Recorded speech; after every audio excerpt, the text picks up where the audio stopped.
Good morning, everyone. How's everyone doing? My name is Taha.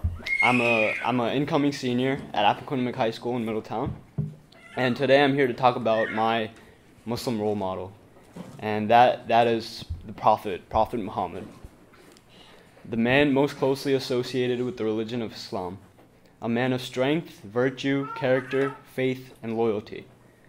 The Prophet's impact can still be felt today, and it will continue to be felt generations from now. This man represents over 1 billion people and binds those 1 billion people to their faith, their beliefs, their religion, and most importantly, their God. Muhammad was more than just an Arab man. He was a spiritual link between the divine and the human. But what was it that made Muhammad so appealing to his people, his family, and most importantly, his God? The answer is quite simple. He was a man of his word, he didn't hold a grudge against anyone, and he was sincere and kind in everything he did. And this is one of the qualities I admire about him the most. It's a well-known fact that the Prophet was a family man. He was well respected in society before and after his prophethood. Throughout his life, people always talked about him as an honest, truthful, caring man. Well, one example of this is when he took his uncle's name was Abu Talib, and he took his son under his care because Abu Talib had a lot of kids, so he wanted to reduce his uncle's burden. So he took one of his children upon him and raised him, took care of him. And this is quite significant because it inspired another fellow Muslim to take another one of Abu Talib's kids and raise him. So as one of his actions caused a ripple effect in the society, which I find really significant. What else? But as to return the favor, his uncle made sure to protect and care for him in the initial stages of his prophethood, when when the Prophet was facing a lot of adversity and a lot of violence and that kind of stuff. And not just he had many uncles and aunts, and he made sure he didn't just take care of their material needs, but he also took care of their spiritual needs. He also made sure he always maintained good relations with them. He's explicitly told us not to burn bridges with our family members. And I'm sure your parents, grandparents have taught everyone in this room the same thing. He's quoted saying, "Treating your kin with the same kindness as they treat you is not caring and looking out for them. But the one who takes care of his kin even after they've broken relations with him is the one who truly looks out for his people."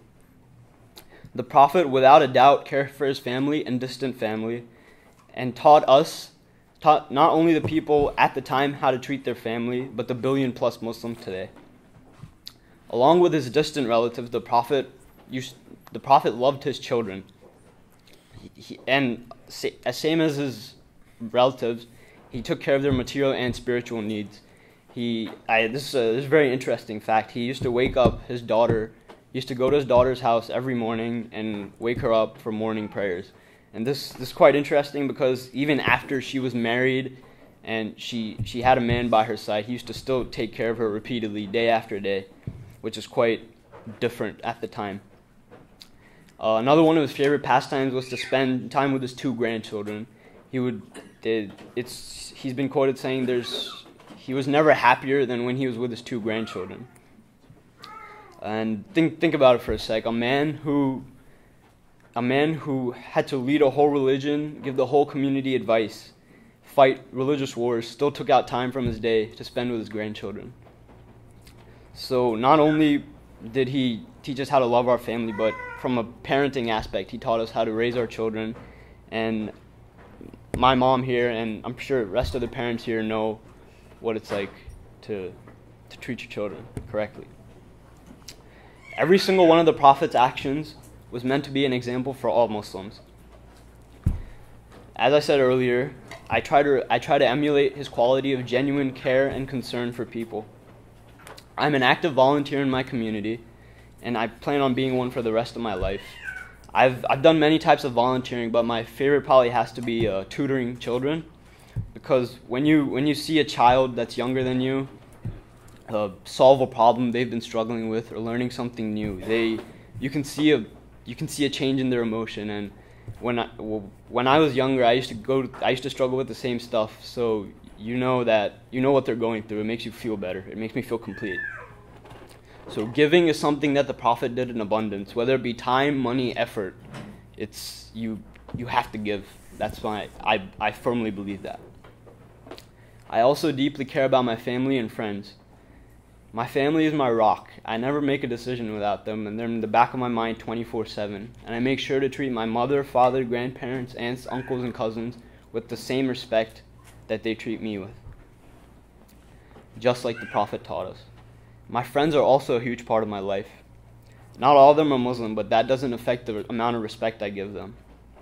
There's a story of the Prophet where he said, whenever there's a funeral procession going on, make sure you stand up and pay your respects to that person.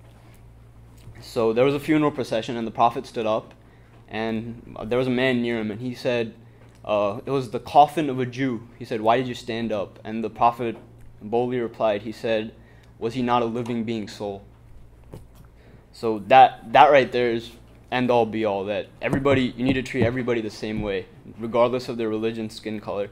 There's another story which I recently found out about. It's there's a monastery called St. Catherine's Monastery. It's one of the oldest monasteries in the world, and they had sent a delegation to the Prophet asking for his friendship and his protection, and the Prophet sent back a charter. He said that you have our protection, you have our friendship. And the last words of the charter stated, "No one of the Muslims is to deny this covenant until the last day." This guaranteed the eternal protection and friendship between Muslims and Christians until the last day. These acts show that the Prophet viewed everyone as equal, nothing more, nothing less. And the most important example of this quality of the Prophet is probably that he used to pray all night long for us, for children here, the adults there. We weren't even alive at the time. The last words that the Prophet said before he died were ummati, which means, in Arabic, it means the people, my people. So a man who had so much care for people who didn't even exist at the time, I can't imagine how much emotion he had in his heart at the time. And even if I could emulate a tenth of that or a hundredth of that, I think that would be a fulfilling life. Most people would tell you I'm a kind, caring, loving, and respectful man. Yes, I have learned this through my parents and my family, but most of all, I've learned this through my religion, my God, and my Prophet Muhammad. Thank you. And